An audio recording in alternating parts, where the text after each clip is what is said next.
Good evening and welcome to the Restorative Justice Colloquium, Part 3. And tonight's focus is particularly the long history of the criminalization of Black life in the United States from non-persons to persons. I am Patricia Krueger-Henney. I'm a faculty member at UMass Boston in the Department of Leadership and Education, and I wish to thank my colleagues, Tony Vandermeer and Keith Jones in the Africana Studies program at UMass Boston for inviting me and entrusting me to say something worthwhile for this evening's program. I also want to thank the larger family of organizers whose collective labor and commitment have positioned the Restorative Justice Colloquium to be a series of encounters and experiences that have the power of shaping and foreshadowing a collective memory necessary to guide us to be more intentional with each other here at UMass Boston and beyond. At the center of this intentionality resides a collective inventory taking of the systems and structures, including the knowledges and practices these produce and have reproduced, and that we have inherited from our ancestors. I specifically think of the ongoing silencing of the dispossessions, genocide, land thefts, and the daily horrors that explain how we arrive to this very current moment in our history. Their traumas and resistance movements too are part of what we have intergenerationally inherited. At UMass Boston, we live, we learn, grow, love, dream, organize, and question and struggle on the land of the Massachusetts, the Wampanoag, Nipmuc, and other indigenous peoples. While this land acknowledgement is one way of refusing to normalize the ongoingness of global racial settler colonialism, the specific task for this evening is to trace and reckon with a long history of criminalization of Black life in the United States from non-persons to persons. I wish to insert here that part of this reckoning demands from us to deeply examine the ways in which the catastrophic consequences of the many unresolved ongoingnesses in and across our lives are intimately enmeshed with each other, that people's exploitation, subordination, and erasure are profoundly dependent on the actions we decide to take and that we decide not to take. As an educator and lifelong learner who responds to the brilliance, courage, and wisdom of young people, I maintain that practices and protocols for teaching, learning, and research have always had the fundamental responsibility to shape the kinds of people in society we have become and will be, to remind and warn us about who we do not want to be. As a racial justice-driven educator and researcher, I devote my attention to delinking the power of knowledge making from individualizing and self-serving agendas, from white racist bourgeois conceptualizations of knowledge. Instead, I pay close attention to how knowledge making needs to be about harvesting and nourishing the growth of our solidarities. I, Patricia, work, live, and breathe for the we and us. And I, and every scholar and educator who claims that our collective problems also need collective solutions, have an ethical duty to move our studies and teachings beyond and away from conventions of settler colonial empirical science. This entails a conscientious refusal to partake in contributing to the body counts and classification systems of human lives, to instead lovingly, and I really say lovingly, move our curiosities to what Keith Jones has recently called the interiority of numbers, meaning the flesh, bones, and heartbeats the numbers in our research represent. I understand that my work as a researcher is similar to the work of first responders. As first responders, researchers who are trained to document daily life and human interaction often arrive at a given scene and are in the position of offering assistance and first aid by naming and acknowledging life. Researchers as first responders may not know initially much about the degree or exact timing of the damages or injuries, figuratively and literally speaking, the amount of blood lost, the depths of wounds, the presence of a pulse, the proof of a beating heart, the remaining strength of lungs, the amount of physical energy already spent on fighting death. Nonetheless, As first responders and particularly ethnographically trained social science researchers, we are prepared to document, organize, and report back, not only about the entrapments and dangers, but also the expert knowledge that Black lives have amassed while escaping, surviving, and fighting their everyday erasures. Critical ethnographers, specifically those who are committed to naming the genius and brilliance of Black lives, will include in their social and public documentary and observation the ways in which power functions in those tales. Taking an anti-colonial settler stance in our fieldwork and research and pedagogy must often require from us to be outraged by the situations that we encounter. The Restorative Justice Colloquium has moved and is moving us into the lives of numbers, asked us to look directly into the eyes of so-called facts and recognize our reflections in the historical fiction of Yagassi's novel Homegoing. And I have no doubt that the conversation this evening about the long history of the criminalization of Black life will add to our collective knowing about and knowing how what Octavia Butler urged us to do. Tell stories filled with facts. Make people touch and taste and know. Make people feel, feel, feel. Thank you. Thank you, Patricia, and for those wonderful remarks. And welcome everyone. And thank all of you for gathering with us this evening for the third session of the Restorative Justice Colloquium based on homegoing. I'm Professor Tony Vandermeer in the Africana Studies Department, and I, along with Professor Keith Jones, are moderating this panel this evening. Our panel this evening explores impacts of anti-Black racism and other forms of gendered, class-based, and sexuality-based oppressions in terms of housing, incarceration, and healthcare, education, and economic development. All of these are central to the unfinished business of reconstruction that never adequately address the afterlife of the enslavement and exploitation of African peoples. In this context, the Dred Scott decision of 1857, which stated that Black people had no rights that white people were bound to respect, still haunts our present historical moment and continues to corrupt the foundation of US democracy. The Restorative Justice Colloquium this semester is fundamentally organized around the principle that human rights must be afforded to all humanity, to all lives, and all people, and not to the privileged few. We at UMass Boston must look inward and think deeply, not only about what it means to recognize the humanity of us all as students, as staff, as faculty, in ways that supersede hierarchies of title and rank and structure of superiority and inferiority. We must also begin to collectively plan how we would practice a recognition of each other's humanity in structural and institutional ways. What we know is that when students learn their histories, learn the full truths of history, they have resources to draw upon that enable them to flourish, to be both more whole and more resilient. Curricular interventions, in other words, are matters of health and wellness, as much for Black students and students of color as for all students at our university. We know that the stress and disruption of Black and Brown, Asian, Native Americans, queer and trans, and poor communities is devastating on their everyday lives and impacts their well-being in every sense, economically, spiritually, culturally, and otherwise.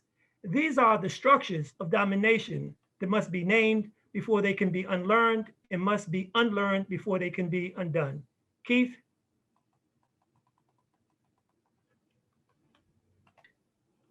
Thank you, Tony, and thank you all for being here this evening.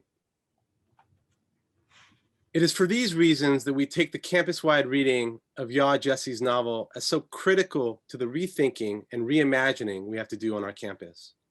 we want to emphasize that one of the singular achievements of Homegoing is that it in effect dramatizes Walter Rodney's argument that Europe underdeveloped Africa and African peoples.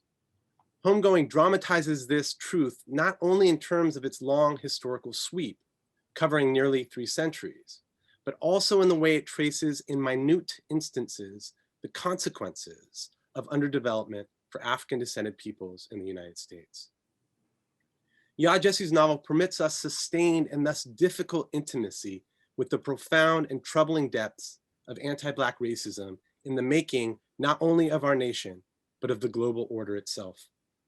Published in 2016, it is at once prescient in the way it anticipates the crises of our own current moment and urgently right on time in its attention to the long histories of underdevelopment, dispossession, incarceration, and what Ruth Wilson Gilmore refers to as a vulnerability to premature death that anti-Black racism produces for African descended peoples.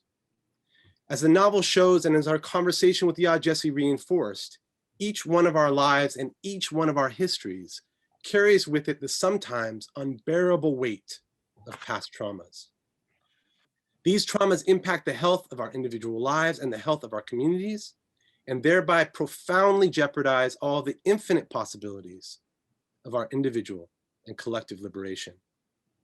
Our panel this evening, while focusing on anti-Black racism, understands that all racisms and forms and structures of domination, whether colonial or capitalist, whether patriarchal or homophobic or transphobic, are a public health crisis.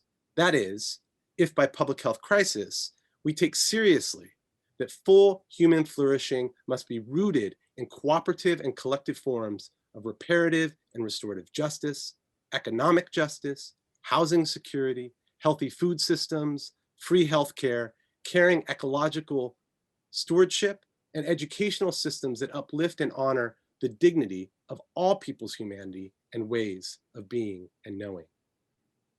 Tonight, we are honored to have with us in conversation attorney Rashaan Hall, who's the director of the Racial Justice Program at the American Civil Liberties Union of Massachusetts, Dr. Linda Thompson, who is Dean of the College of Nursing and Health Sciences here at UMass Boston, and attorney Clark Arrington, the General Counsel for the Working World.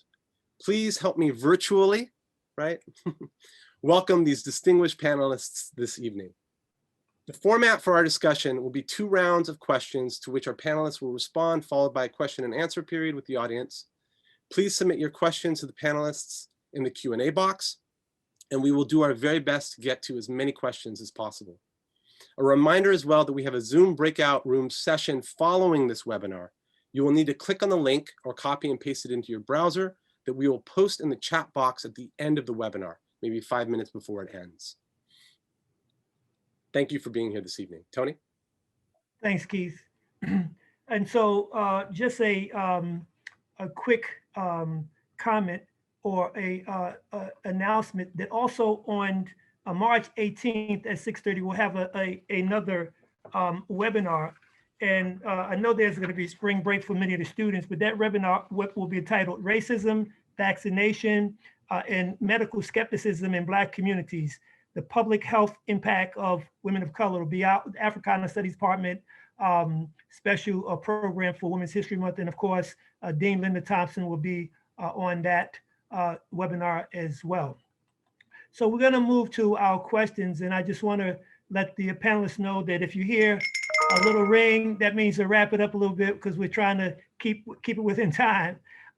So here's a couple of questions. So in Yaa Gyasi's novel, we encounter repeated scenes of confinement, of enslavement, incarceration, and the problems of the underdevelopment of disposition of African and African descended people. From your respective areas of knowledge, how do each of you reflect on and address these ongoing historical experiences? And we're going to start with attorney Rashaan Hall, and then we're going to go to Dean Linda Thompson, and then we'll go to attorney Clark Arrington. And as you will see, under Clark, well, we changed his name. He had my name there, so we're giving his name back to him.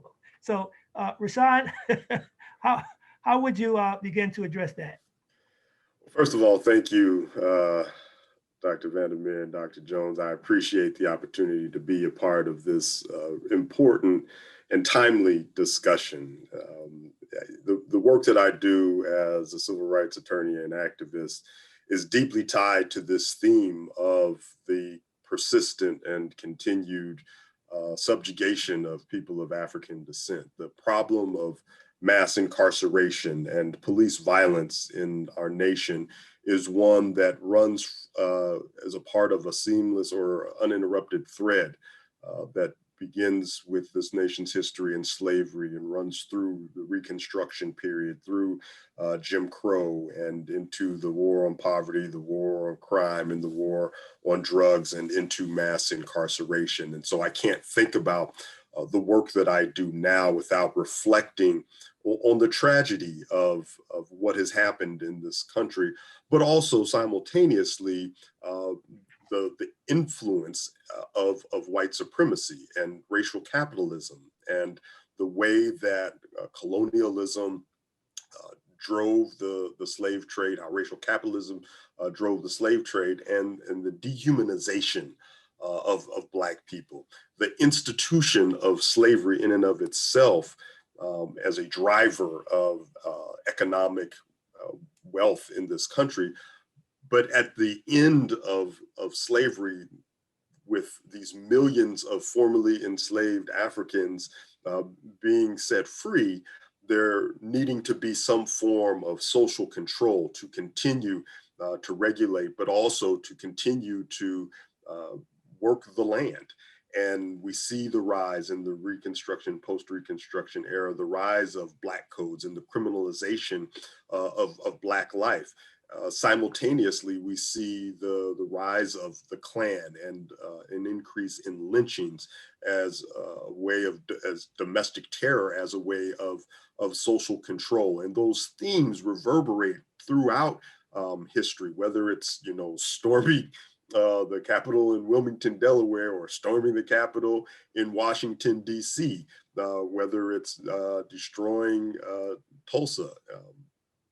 It's resistance to efforts at Black freedom. And one of the takeaways, especially when I reflect on homegoing, is this notion that progress is not linear.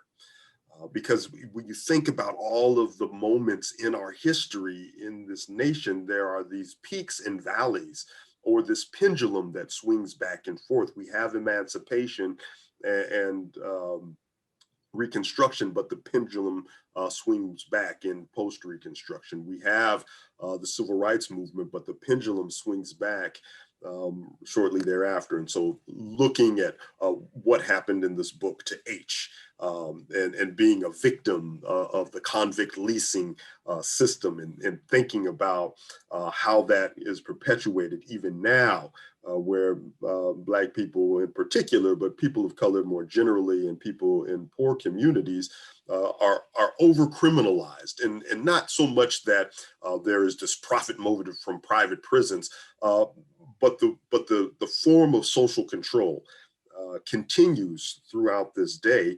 And that's why we've seen this dramatic increase. The building out of the carceral infrastructure in the late 60s and 70s to the time when the war on drug kicks off, this funnel that people are just fed into, and the divestment from Black communities has further perpetuated the criminalization of communities. And so all of the work that's happening now is longstanding work. When you look back at older photos of protest march from the 60s or 50s or 40s, they're talking about police brutality.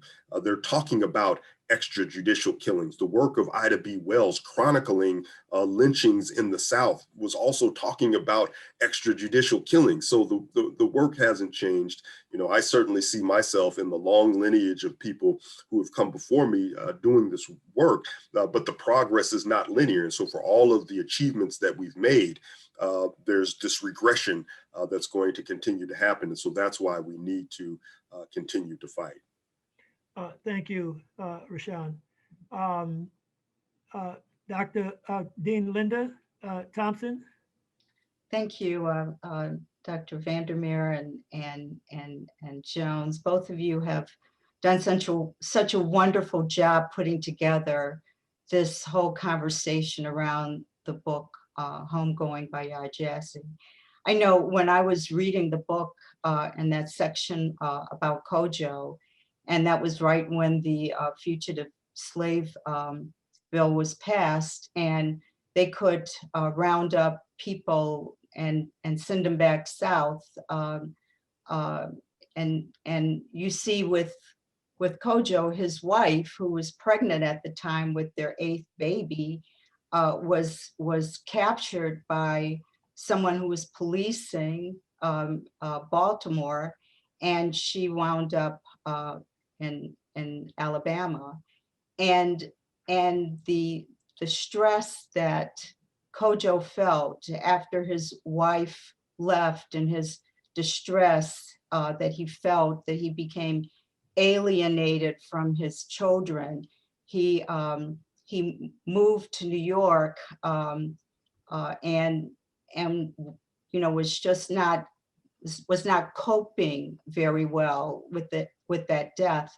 And when you think about stress and coping, worrying about and constantly being in fear of being rounded up, sent somewhere that you know no one, causes so much stress. And for healthcare, we know that being sick is not only because you have a disease, but all of the social, political, economic factors, where you live, how much money you make, all of those things impact your health. And one of the things that we've noticed as healthcare professionals is the long-term activation of the stress response system disrupts almost every body process and increases your risk for numerous health problems and we talk a lot about health disparities in people of color. And the reasons why there's so much stress is what we talk about, allostatic load, where there's a cumulative biological burden that people have as a consequence of daily adaptation to physical and emotional stress.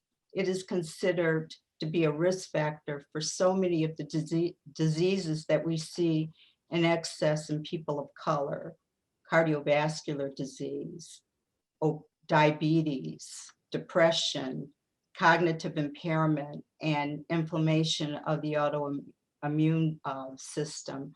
For women, what we see is they have premature menarche. Because of that, they die early.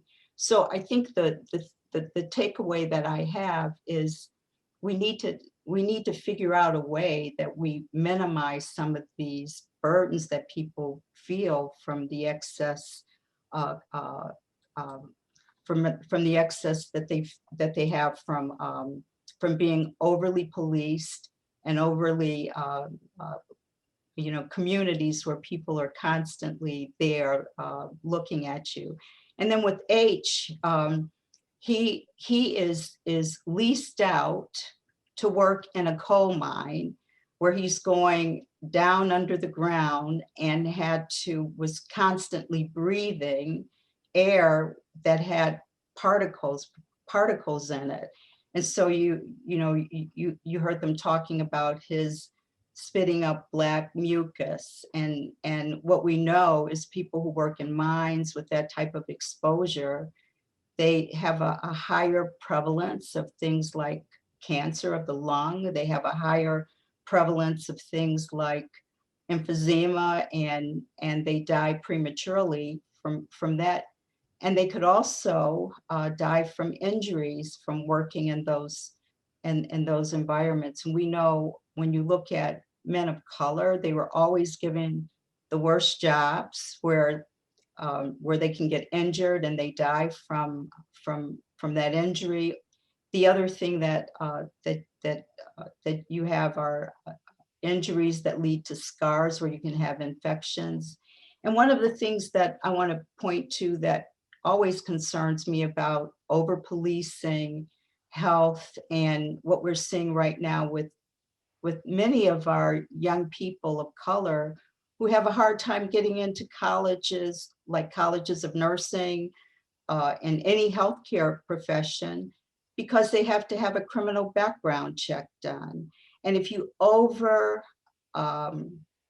police a neighborhood, if you see people who are 16, 17, 18, 19, 20, doing something that, because most people, when they're young, they do something stupid. And if they are, you know, placed in jail or given a criminal, they have a criminal record, what does that do for their long-term ability to have a good paying job that as a nurse or physician or pharmacist, those areas where they do a criminal background check. So you see this historical way that people of color or Black people were policed, and you still see that happening today. And not only does it cause them to, you know, to have fear, but it can also impact their economic health as they try to go out and make a living and raise a family and do all of the things that we all want to do in order to have a good quality of life. So, but, you know, those are some of the thoughts that I had from reading the book and those sections about for Kojo and for H. Thank you, Dean Thompson. And next, we have Attorney Clark Arrington, who, by the way, was one of my professors when I was in graduate school at New Hampshire College Graduate School of Business. So, Clark Arrington, you unmute yourself. Unmute yourself. Okay, yeah, thank you, and you know, thank you for, you know, putting me on this panel of distinguished folk on this very important, serious topic. I very much appreciate it. Needless to say, I'm an attorney, and I love academics, but I'm much more of a, you know, I'm an activist guy. So I'm, you know, I'm in the fields and I'm doing crazy work. And my field of operation is economic development. And so, you know, from, I guess, basically high school, I've been, since I learned about Marcus Garvey, I've attempted to create Black, African-oriented economic development structures and to address our exploitation, our dehumanization through economic development. I think in relationship to this discussion, you know, within the economic arena, and it's already been mentioned, and let me just say also, unfortunately, I've not read the book yet. I'm like totally overwhelmed, but it's definitely on my agenda, and I definitely plan to read it. And if I ever have an opportunity to come back, I'll be much more focused in terms of my orientation around the book. But it's already been mentioned. I mean, I think the place to start in understanding the economic exploitation, dehumanization of African people is Walter Rodney, how Europe underdeveloped Africa. I mean, it's the first sort of documented encounter between European, you know, sense of economic development and Africans. And there's a lot to be learned from that discourse. It's a beautiful, well-written book. It was written at the University of Dar es Salaam during the liberation movement. All the liberation struggles were based in Dar es Salaam, based in Tanzania. And the University of Dar es Salaam was the intellectual capital of the African liberation movement. It also included, you know, United States, I mean, global African liberation movement. But the points quickly to make, number one, the European encountered a society of production that was cooperative, that was collective, that was communal, that was family oriented. It was not about maximization of profits. The relationship with land In Africa, people did not own land. Even today in most African countries, people do not own land. They have access to use of the land, but they don't have a fee simple absolute ownership interest in land. And these were conflicts. These were obviously areas of major major conflict between the Europeans and the Africans. Africans were forced to work just to pay the taxes. Africans were taxed, and in order to pay the tax, they didn't need to work, provide labor in order to eat or to provide substance and housing, but they needed to work in order to pay their taxes. And that begins sort of the labor relationship with Africans.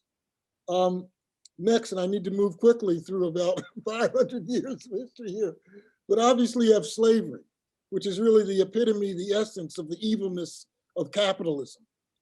Capitalism has been, attempted to be corrected, but corrected from the standpoint of what are the rules that are okay in order to continue to maximize surplus.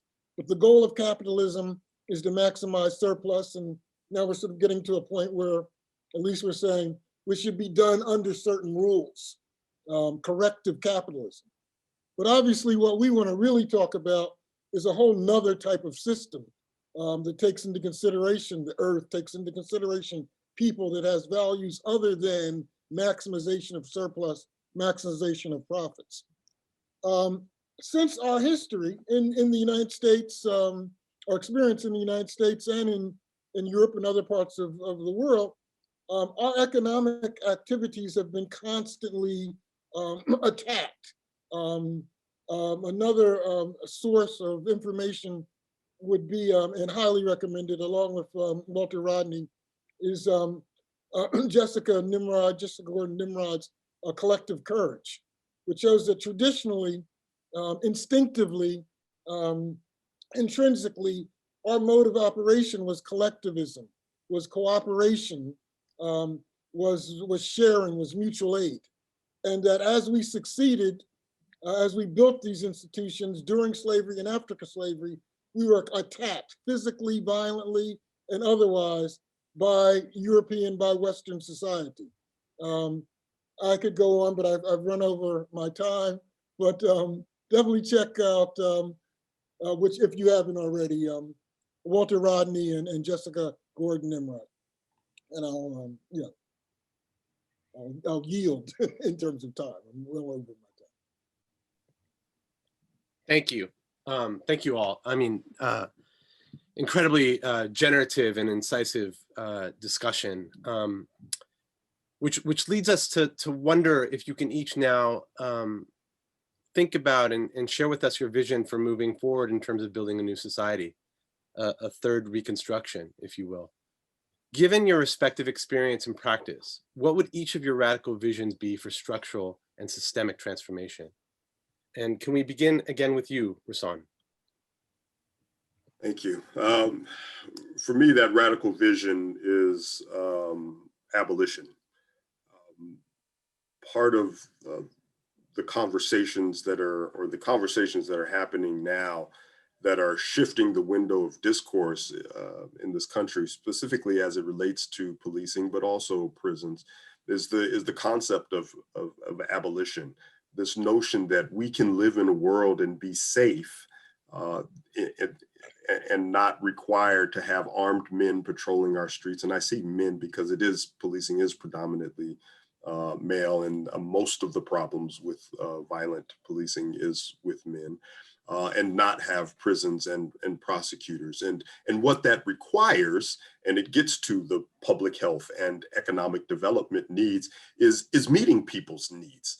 It's addressing them, because when you think about who is filling our prisons and jails, the underlying issues that bring them there are issues related to poverty, related to mental health issues, related to substance use disorder, related to trauma, under an umbrella of white supremacy, the disenfranchisement that has happened in our communities that lead to people's conduct being criminalized, or people living in over-policed communities, perpetuates the funneling of people into institutions. And so that's what abolition is about. It's not just getting rid of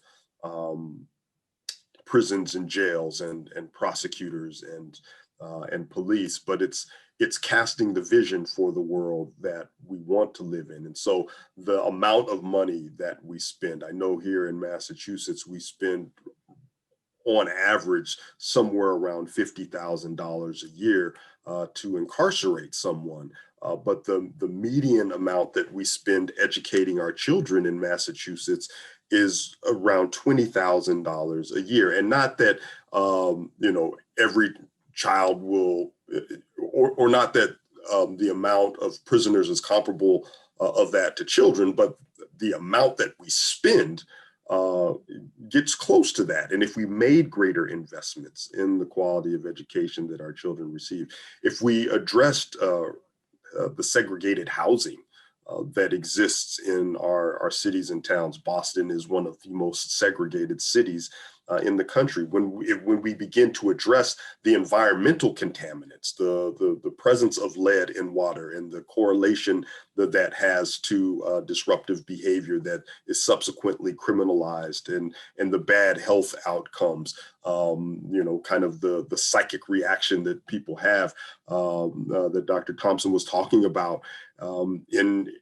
after exposure to traumatic and stressful events over a lengthy period of time. The fact that there are young people who know friends, family members, or people in their community who have been shot, the trauma that impacts them and that they carry with them, the amount of money that we are spending on having police officers in schools, as opposed to having adjustment counselors or counselors in schools, social workers, therapists, to deal with the issues of why a child is disruptive in the first place. So those are some of the things that really is the vision of the world that we want to live in. And to the extent that there's this idea that we can get to that place through supporting Black businesses, so to speak, right? Because that was one of the big shifts that also occurred. Is people were just like, okay, we'll put out a Black Lives Matter statement, but we'll also buy Black. And there's this interesting conversation that's happening in communities around Black capitalism as not the salvation for Black people. Because if we think about the capitalist systems and how it's an exploitative system, we might be generating wealth for a few more Black people, but what are we doing for the overall wealth of the entire community and distribution of that wealth, not only in the Black community, but among all BIPOC communities of colors, and those who are marginalized through economic means. And so, whether it is kind of a Marxist, feminist, abolitionist future, that's what I envision. That's the world that I want to live in. And to the extent that people are unwilling to embrace this idea of abolition, because this understanding or this belief that we need police, that we have to have police to keep us safe, I can understand the immediate reaction, because we're driven in large part by fear. But again, when we think about what the alternatives can be and how we can invest in those alternatives, not pursuing abolition is reckless. And to the extent that it does sound ludicrous, there was a point in this nation's history where the abolition of prison sounded ludicrous.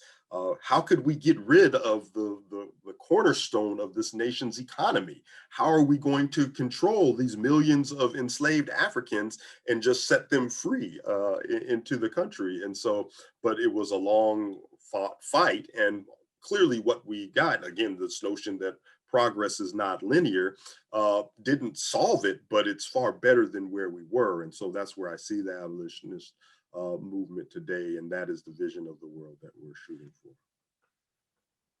Thank you. Thank you. Thank you. Dean Thompson? It was such a wonderful, those were wonderful comments I just want to share with you. And it kind of builds on my belief that we need to really begin to rethink or reorganize how we think about social and economic, the systems, not only systems of education, which is so critical for people to be successful, but social systems as well as economic systems. And I put this all in under a framework of communities that are health promoting. And when you think about communities that are health promoting, you have, and thinking about the whole social, ecological reasons why people are not healthy, it's because of politics, environment, social systems, all of the systems of that surround communities that impact how we live, how we play, how we thrive through education, and so all of those factors need to be considered if we're going to shift the narrative from living in a community where people are stressed and fearful and there's excess morbidity and mortality. We need to ensure that people have access to health care, and have access to health care by people who care, people who are compassionate, people who understand the culture, and people who understand how they live. We need to make sure that people have jobs with livable wages. They need to be able to thrive, and you can't thrive if you don't have enough money to live and eat and do all of the things that are necessary. We need to look at how do we have an environment where housing is available, and the housing that people live in is quality housing. And I just thinking about Mississippi, Jackson, Mississippi right now, where you have residents that don't have any water that's fresh for them to drink. And it was political systems, people who failed to create an infrastructure for clean water. And when they had problems with weather because of climate change, you have people who are now living there without water. Look at what happened in Flint, and in Flint, Michigan, where they didn't want to pay for water that came from the Detroit River or from the Huron, Lake Huron. They placed, the people who live in Flint close to the water supply in Flint. And we have all of these children now who develop lead poisoning. So it's all of those factors within a city or within a community that supports quality of life. So we need to really be trying to encourage policies and programs in every city and every state that really supports people thriving instead of people just trying to survive or people trying to just make ends meet. And we know that we can provide health care for everyone. Why don't we do it? We know that we should be providing quality education for everyone. Why don't we do it? We know that we need to be providing environments that are healthy and not contaminating the land. Why don't we do it? I think we collectively need to come together and say, we don't want these policies in the future. And we want programs that are going to make people thrive.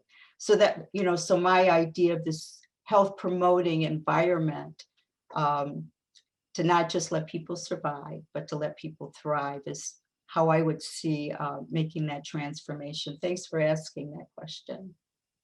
Yeah, wonderful, wonderful. Thank you. Thank you so much, both of you. Very inspiring. Clark? You're on mute, Clark. I wish I could see everybody. You know, it's kind of, I'm on Zoom all day, but I do see people, and I see there are like 110 people out there. And whoa, wow, that's makes me nervous, but I wish I could see you. And I wish I had like hours to talk about this particular subject, because I'm very much involved in sort of new economy. And I would start with, just describing reparations, but reparations in the broadest, 30,000 foot concept of repair, and repairing our economic system and repairing ourselves, as human beings at the priority.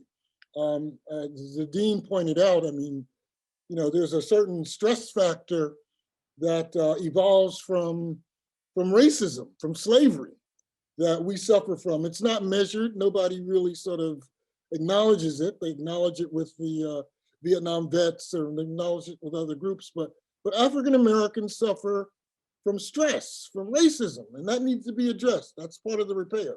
But economically, I think we need to talk about communities, how we reimagine, how we revitalize communities.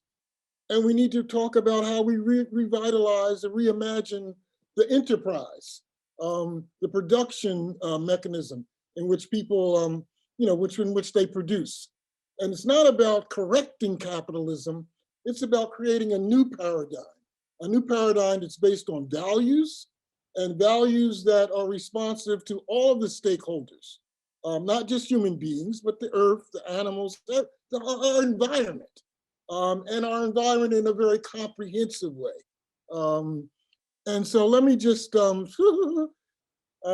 enterprise, for instance, that I had some, I was the attorney, the chairman, the capital coordinator, et cetera, would be Equal Exchange, Inc., which we set up quite some time ago, but we set it up to test whether or not you could have an enterprise, a for-profit enterprise, that was based on values. And we, so we incorporated basically humanistic values into our business model. So we operated as a cooperative, as a worker-owned cooperative ourselves. We started off with coffee. We didn't know anything about coffee, but we knew it had a long shelf life. We knew it all came from the developing world, and was mostly consumed and used by the, developed world. And so we said we're only going to buy coffee. We're going to source it from other cooperatives, so that they had values. And cooperatives based on the Rochdale model, which is a set of principles, cooperative principles. One person, one vote, distribution of resources based on, production of those resources, all education, et cetera, et cetera. You can check out Rochdale. But cooperatives existed long before the Europeans invented or discovered cooperatives. So Africans had their own indigenous form of cooperation. So did Asians, so did Native Americans. We only purchased organic. So, the food that you purchased from Equal Exchange, it was organic, it was sourced from cooperatives, and we paid a living wage. So at the time we started, coffee was like 50 cents a pound. We paid $2.50 a pound to the same people that had to unfortunately sell it on many instances for 50 cents a pound. And so we took those values to the marketplace. That company's now a $60 million company, sells coffee, sells tea, sells chocolate, sells olive oil. I now source olive oil from the Palestine. But at the time we supported the ANC, we supported Zapatistas, we supported Nicaraguan struggle. We bought coffee from communities that supported liberation struggles in their particular country. Another model, which I think is, and there's a lot going on right now in terms of new economy, solidarity economy activities. My company, we finance cooperatives. We have a group of, a network of, I'd say over 30 local groups that come up with deals, and we fund those deals, and we have an assembly. People collectively decide whether the deal works. But the bottom line is we fund cooperatives at the local level, and we rely on technical assistance at the local level. So our thoughts are that if the business addresses a community need identified by community folk, and it receives technical assistance from community folk, that it has a great deal probability of succeeding, regardless of what the credit and the market and all the traditional sort of approaches are. But again, businesses with values. And then let me just say one of the projects I'm working on that's extremely exciting is I work with a community group in Los Angeles, downtown, Crenshaw Rising, and we're in the process of purchasing 40 acres. So we're going to create an urban village in downtown Los Angeles, in the Black community of Los Angeles, Crenshaw, Baldwin Hills Mall. There are approximately 2,000 people in our community organization, and it's growing. And we have put together $115 million to purchase the mall. Now they still don't want to sell it to us.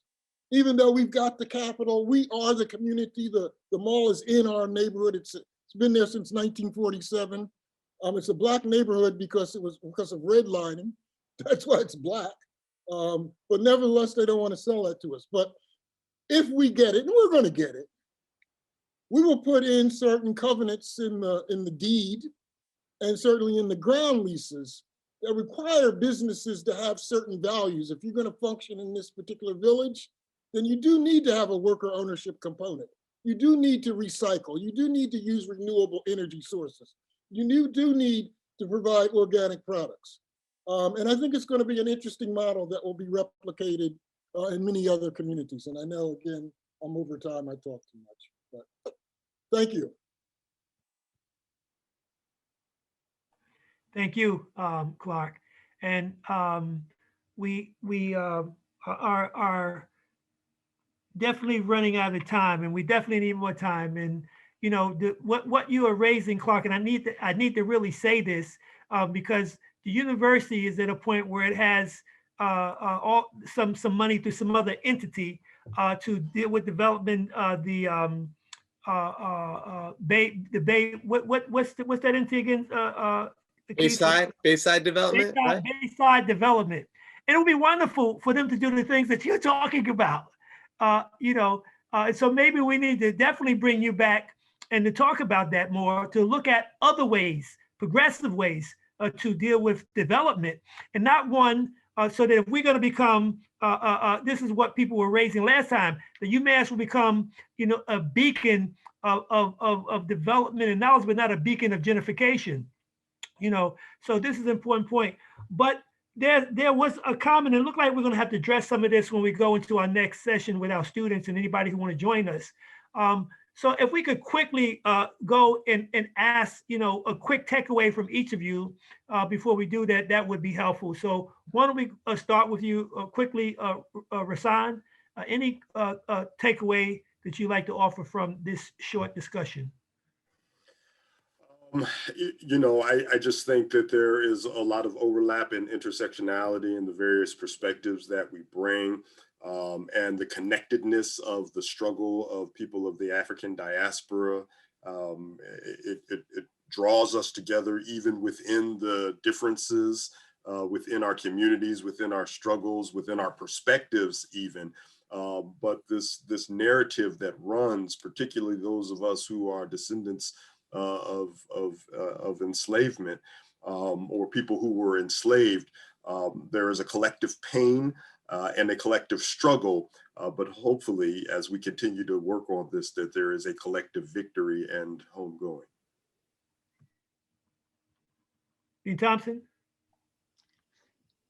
I think what the takeaway I have is there's such a strong need for us to begin to think about eliminate siloed type of development of the future, and think about how we can,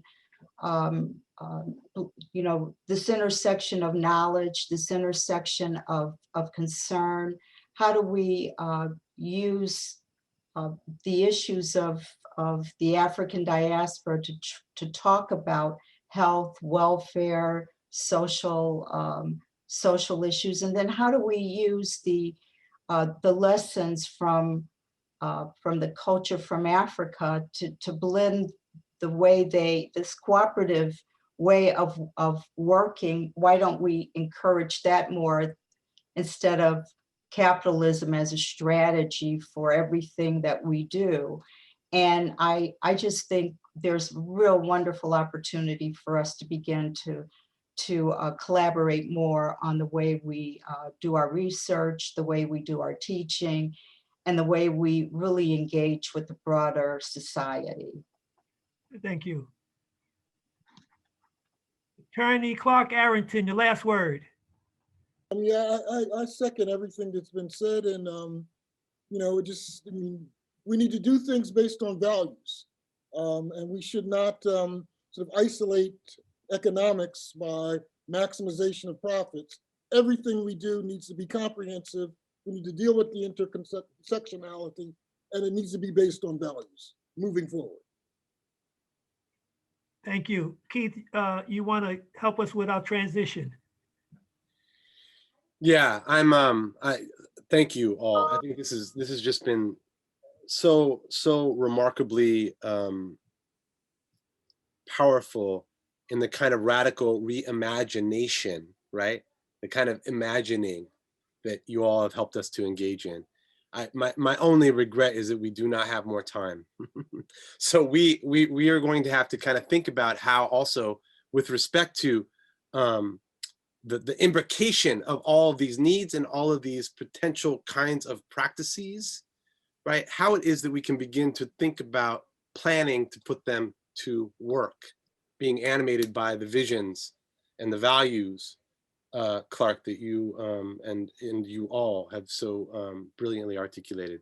So thank you, thank you, thank you. We are going to now transition. There's a link. There's a link in the chat box. Perhaps we can put it. Yes, it's there again. So we are going to close down this session, and we are going to then all converge and gather and hold a space for small group discussion on the other side, which is going to be the Zoom breakout room. Thank you again for being here this evening. And thank you again to our absolutely outstanding panelists.